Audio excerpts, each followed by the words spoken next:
Quelle horreur. Et genre vraiment tu les as vus, il était en train de le pépon. J'ai essayé d'éviter de dire ça pendant tout le temps.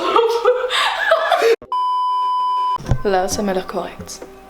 Ça t'a l'air correct. Ça m'a l'air très correct. Bonjour à tous. Bonjour à tous. Aujourd'hui nouvelle vidéo avec... Luche, Fabuluche, Seigneur Luche SCS Comme ou vous voulez. votre seigneurie. Appelez-moi comme vous voulez. Donc aujourd'hui on se retrouve pour une vidéo anecdote. Anecdote d'enfance. Donc plein de petites anecdotes qui se sont passées durant notre enfance. On a fait assez large, on est remonté jusqu'au collège. On a décidé d'en faire 5 chacun. Et il y aura une seconde partie sur sa chaîne. Je mettrai dans le petit i et en barre d'infos le lien. Ouais. Voir cette Amène-moi ces followers. Merci d'ailleurs pour les 40 000. Je viens de les recevoir aujourd'hui, ça fait plaisir. Tu les mérites, Sis. Tu les mérites. Vous savez qu'elle monte ces vidéos dans le train.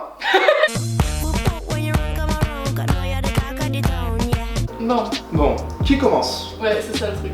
On fait un pierre, feuille, ciseaux. Ok. Pierre, feuille, ciseaux. Je commence. Je précise qu'on ne sait absolument pas ce qu'a écrit l'autre, donc nous allons découvrir en même temps que vous. Ça on va ne être s'est très, rien très dit. Je lui ai dit trouve des anecdotes sur ton enfance et note-les et me dis rien. Alors, la première anecdote va être Hôpital Cube. On était dans la cour de récré. D'ailleurs, ça c'est de la maternelle. Donc on était dans la cour de récré, il y avait des élèves qui jouaient avec des cubes. Et moi j'arrive, je veux grave jouer avec eux, tu vois. Et vu qu'ils ne voulaient pas jouer avec moi, miskin, je me suis mis à répéter ce qu'il disait. Genre, il disait donc là je mets le cube, moi je disais là je mets le cube. Et après il commençait à me dire arrête, arrête. Et il me fait arrête de répéter ce que je dis. Et moi je fais arrête de répéter ce que je dis. trop chiante. Tu m'étonnes qu'ils veulent pas jouer avec moi alors. Fais vraiment arrête de répéter ce que je dis. Vraiment arrête de répéter ce que je dis. Arrête de répéter ce que je dis sinon je te lance le cube. Arrête de répéter ce que je dis sinon je te... Il a lancé le cube. Et du coup je me suis pris le cube dans la gueule là. Et je pense que je me le suis pris à l'arcade. Ce qui se passe quand tu prends un gros coup dans l'arcade, ça saigne énormément. Et je me suis mis à saigner de ouf. Et genre il y a des meufs qui sont arrivées, je sais pas, des maîtresses. Et elles m'ont vu genre j'étais par terre et je pleurais de ouf. J'avais du sang partout sur la gueule. Ils m'ont attrapée et je suis partie à l'hôpital. Je crois pas qu'on m'avait recousu, je crois, juste on m'avait mis un pansement dans la gueule quoi. C'était mieux qu'un persil à l'arcade. C'est vrai que c'est carrément mieux qu'un persil à l'arcade. Bon, passons au prochain truc. Alors, nous entrons dans la phase Tom Tom et Nana. Je suis Luche, petit, et comme tout le monde, je regardais des dessins animés, j'ai regardé Tom Tom et Nana. Il y avait un épisode où Nana ou Tom, je ne sais plus, souhaitait avoir des lunettes. Parce qu'elle pensait que les lunettes, ça rendait intelligent. Donc, elle avait tout fait pour avoir des lunettes et pour ensuite devenir intelligente.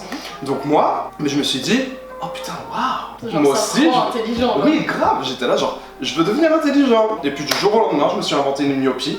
Donc tous les jours, je disais à mon père, papa, j'arrive pas bien à lire ce qu'il y a là. Tu voyais? Alors que je voyais. Donc nous sommes chez le glacier, et là mon père me dit, bah tiens, vas-y, choisis. Et moi je suis là, je dis, j'aimerais bien celui-là, c'est pêche, non? Et mon père me dit, non, c'est fraise. Et je dis, mais papa, je suis en train de lire pêche. Et donc, donc moi j'étais là, je disais, j'ai vraiment du mal à lire, papa. Donc du coup, mon père, étant donné qu'on venait d'emménager à Bergerac et que son ophtalmo était à Paris, qu'il devait aller à Paris, il m'emmenait avec lui à Paris, et il m'emmenait chez un ophtalmo. Et donc du coup, il commençait à me faire, tu sais, les tests de lecture pour voir si t'arrives à bien lire les plus ou moins grosses lettres. Ouais. Et je jouais ultra mal, j'étais là genre, je sais pas trop... Z, X, Y, je n'arrive pas à lire. Et donc là, l'ophtalmo, il regarde mon père, il fait « Votre fils, non, il voit très bien. » Et donc là, mon père, il me regarde, il fait « Pourquoi tu veux des lunettes ?» Et j'ai dit « Mais parce que ça rend intelligent. » Et donc là, mon père, il m'a regardé, il a fait « Bon bah génial, tu nous as fait perdre 500 €. 500 €, rendez-vous à l'ophtalmo, billet de train, hébergement, etc. J'ai fait perdre 500 € à mon père parce que je croyais que les lunettes rendaient intelligent. L'enfant casse-couille en fait. Oui, et je vois extrêmement bien d'ailleurs. J'ai une vision de 10 sur 10 en plus. On va rentrer dans la phase Pet Shop Caté. Catéchisme. Plutôt Pet Shop Cato. Pet Shop Cato, si tu veux. Pet Shop Cato. J'avais 2 amis. Est-ce que je leur donne des noms différents ou on s'en bat les couilles? Bon, est-ce que tu penses qu'elles te feront un procès si tu utilises leur vrai prénom? Absolument pas. Ben voilà, utilise leur vrai prénom. Pauline et Margot. Margot avait énormément de pet shops. Mais vraiment, elle en avait une collection de centaines. Donc si tu en prenais un, ça ne se voyait pas. Et du coup, on se voyait souvent des après-midi pour faire des après-midi pet shop. Pet shop vie quoi. Pet shop vie, exactement. J'avais une autre amie qui s'appelle Pauline, et Pauline, elle, n'avait pas de pet shop. Sa mère ne voulait pas. C'est vraiment la miskine du groupe. Sauf qu'à cette période-là, genre c'était vraiment le jeu en vogue, tu vois. Donc Pauline était triste, elle n'avait pas de pet shop. Et moi, j'allais régulièrement chez Margot qui en avait plein. Et un jour, je me suis dit, j'ai envie de faire plaisir à Pauline. Alors j'ai commencé à regarder les pet shops qu'il y avait en double, en triple, et j'ai commencé à en prendre et en mettre dans mon sac. Margot ne le sait probablement pas, je sais pas si elle regardera cette vidéo, mais en tout cas, coucou Margot. J'ai dû en voler une bonne dizaine, ouais. Et j'étais arrivée chez Pauline en mode oh hi. J'avais sorti tous les pet shops et Pauline était refaite parce qu'elle avait le chat, le Bernard l'ermite pet shop.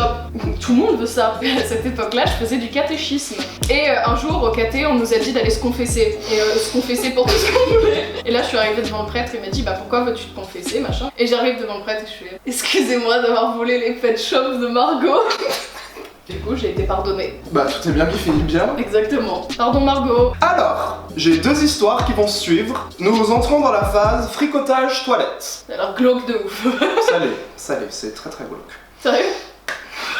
Bienvenue, je vais faire une vidéo trop drôle pour ma chaîne. Fricotage toilette. Nous entrons dans la phase fricotage toilette et j'avais deux personnes que je connaissais qui n'étaient pas mes amis, que nous allons appeler respectivement Marc-Maud et Bernard. J'étais dans la cour, je faisais ma vie. Et en fait, je traînais avec Marc-Maud et Bernard, mais ce n'étaient pas vraiment mes amis, ils faisaient partie du groupe, mais je les regardais un peu genre...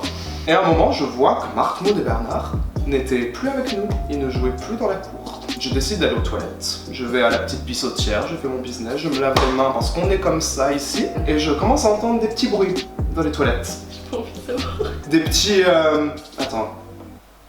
Ah... Tu vois, des bails comme ça. Ça non plus, j'avais pas envie de l'entendre.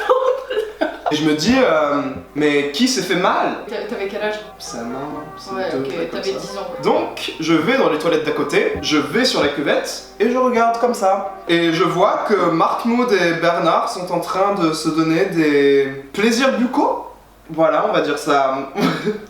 On va dire ça comme ça. Et moi, choqué, je ne comprenais pas ce qui se passait parce que je ne savais pas ce que c'était. Jamais vu de porno, jamais vu de bail comme ça. Donc j'étais là, genre, mais qu'est-ce qu'il fait? Il essaie de le guérir?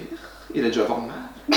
Ah, j'étais si bête. Je suis allé dans la cour et je suis allé voir le surveillant. Je suis allé voir Marc. Non.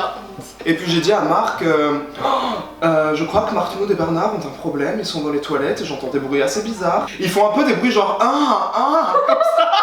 Et donc on est allé aux toilettes et donc il a ouvert la porte et on a vu Marc-Maud agenouillé et Bernard debout qui faisaient leur business. Et donc nous allons arriver à la suite de cette histoire dans le prochain fait, mais c'est ton tour. Ah, il y a une suite dans le prochain? Oui, bien sûr.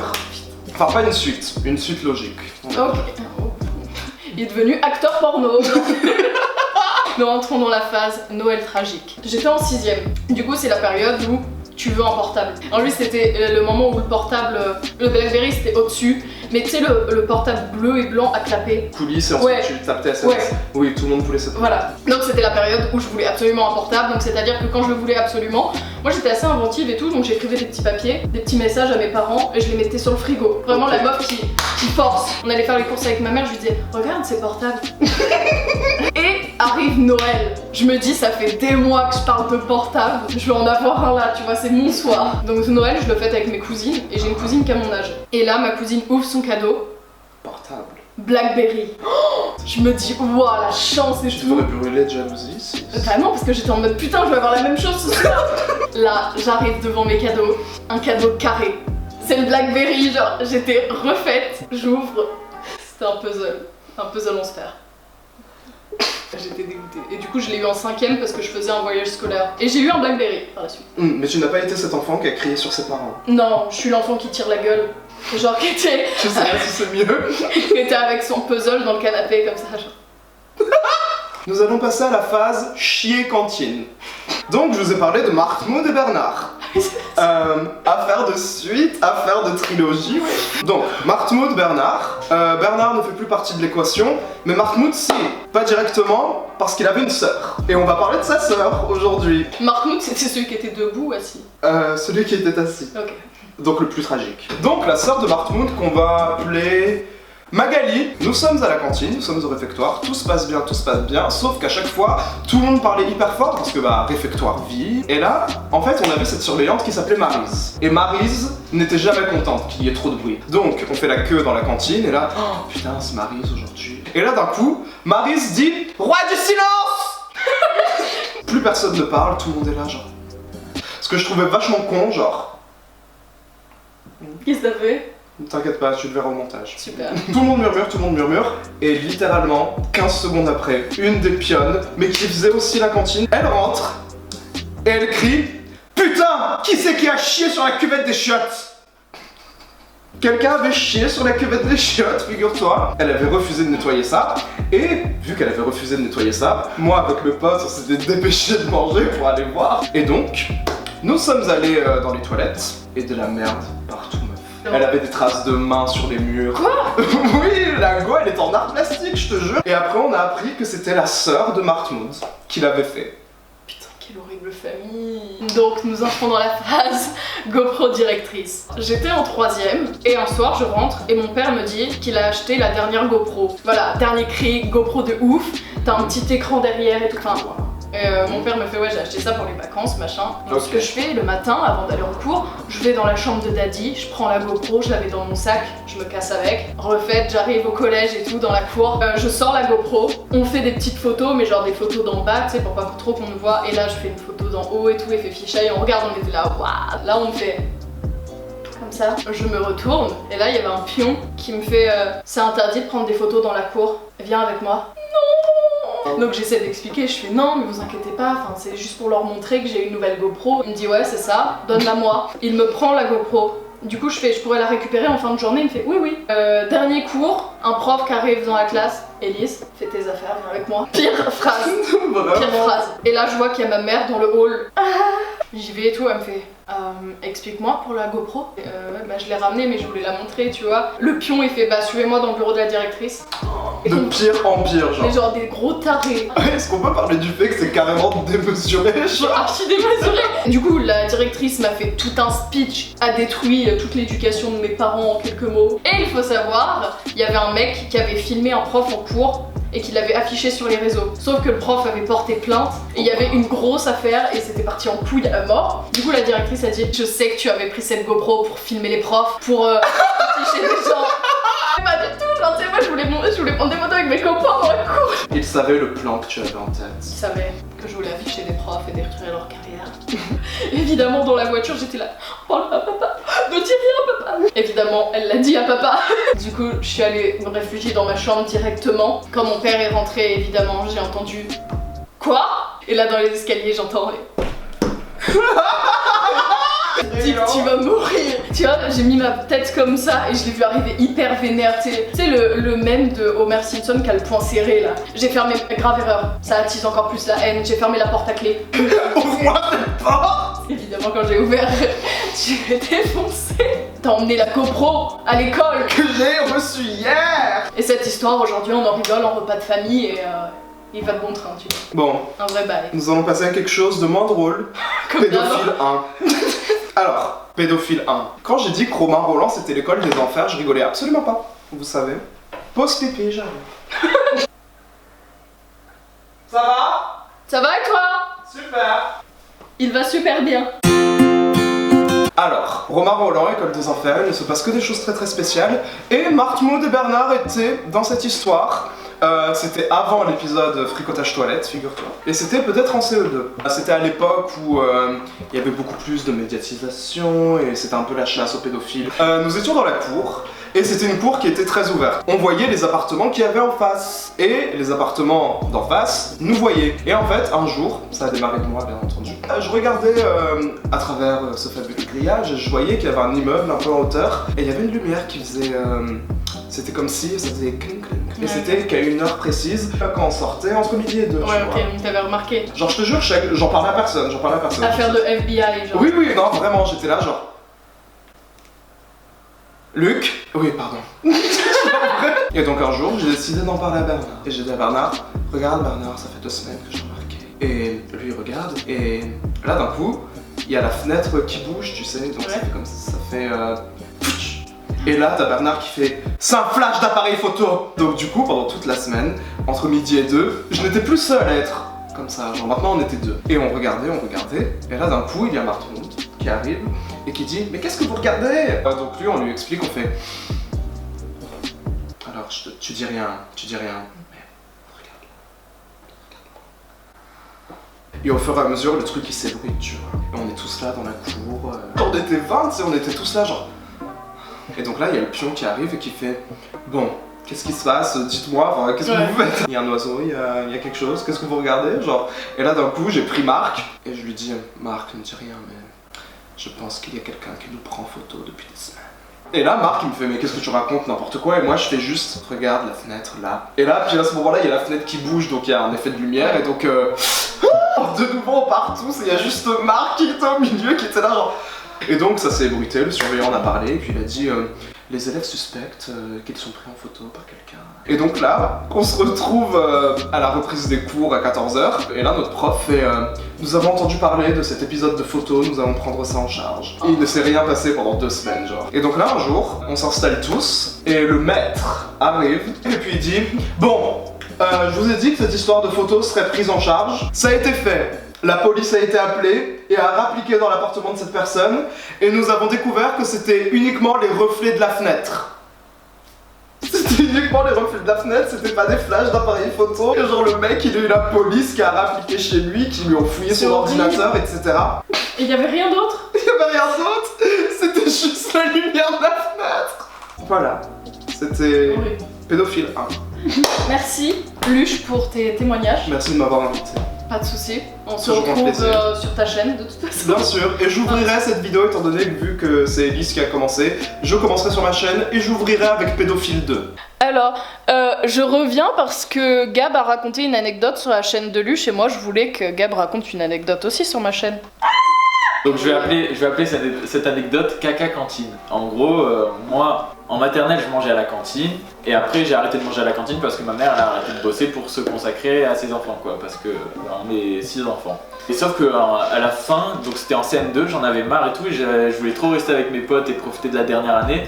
Du coup j'ai dit à ma mère bah mets-moi à la cantine. Au moins je pourrais profiter avec mes potes. Quand j'ai dit ça à ma mère, donc c'était les vacances entre le CM1 et le CM2, je savais pas dans quoi je m'embarquais, tu vois. Je savais pas c'était quoi l'aventure. Le jour, c'était un vendredi, je me souviens. J'arrivais tout, j'avais mon plateau. Ouais. Et je vois qu'on mangeait taboulé. Et moi j'avais jamais mangé de taboulé de ma vie, tu vois. Et je mange et c'était très bon. J'étais avec mes potes et tout, après on va jouer. J'en avais pris 2 rations, tu vois. Et le truc c'est que moi, quand j'étais petit, j'allais jamais dans les toilettes publiques. Genre, c'était impensable dans ma tête d'aller chier dans les toilettes publiques. Surtout à mon école, les toilettes elles donnaient vraiment pas envie. Même pisser, c'était rare. Genre. Et du coup, ben, je commençais à avoir envie de chier, mais je me suis dit, bon, ça va passer, tu vois. Et après, du coup, les cours ils reprennent à 2h, si je me souviens bien. Et là, ça commençait vraiment à pousser. Quand je reviens, je me souviens, j'avais un prof, une sorte de prof remplaçant. Et l'après-midi qui était consacré à un autre prof qui faisait d'autres matières et tout, spécifiques. On va l'appeler Monsieur G. Et il était hyper sévère et tout, il gueulait et tout, il faisait oh les élèves et tout, voilà. Basta. Et donc, Monsieur G, il me foutait la pression, tu vois. Et je me souviens que j'avais tellement envie de chier. J'avais tellement envie de chier que je commençais à transpirer. Genre, j'avais la goutte, tu vois. Et genre, j'arrivais plus à parler. J'étais comme ça. Et genre, tu vois, je retenais de toutes mes forces et tout, je me disais putain il reste plus que 5 minutes, allez s'il te plaît, vas-y sonne. J'étais rouge, j'avais transpiré sa mère et tout, je savais que le t-shirt, c'était ma seconde peau le t-shirt, il me collait. Malheureusement, hein. Je me suis chié dessus. J'arrive à la sortie et tout, je dis à ma mère, je me suis chié dessus. Ma mère elle fait bon, tu t'es chié dessus, on rentre à la maison et tout. Sauf que ma mère, elle parle beaucoup. La mère, elle parlait avec la mère d'un pote à moi et elle dit ouais, je crois que mon fils il s'est chié dessus. Et du coup, genre, je commençais bien à avoir honte et tout.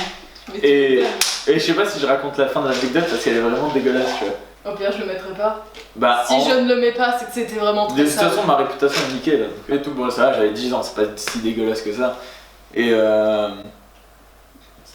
Et donc j'arrive et tout aux toilettes et là je vois que j'avais chié littéralement le taboulé, genre je pense que je l'avais gobé. J'avais chié du taboulé. Et du coup j'ai dit à ma mère, maman j'ai chié du taboulé. Ah elle est folle la vie à 10 ans. Hein. J'espère qu'il y a une Magali qui mange du taboulé actuellement. Max. Max, manges-tu du taboulé? Bon, je vais me fumer une clope quand même, petite Pas de pause. soucis. Je peux dire au revoir sur ma chaîne, faire les. Je peux? Donc merci à tous. Donc merci à tous d'avoir regardé cette vidéo. On espère qu'elle vous a plu. N'hésitez pas à aller du coup sur la chaîne de Luche. On vous dit à bientôt. Abonnez-vous à ma chaîne, abonnez-vous à la chaîne des îles qui fête ses 40 000 abonnés aujourd'hui. Et on fêtera à mon avis ses 50 000 ce soir. À bientôt. Au revoir. Et à toutes sur la chaîne de Luche.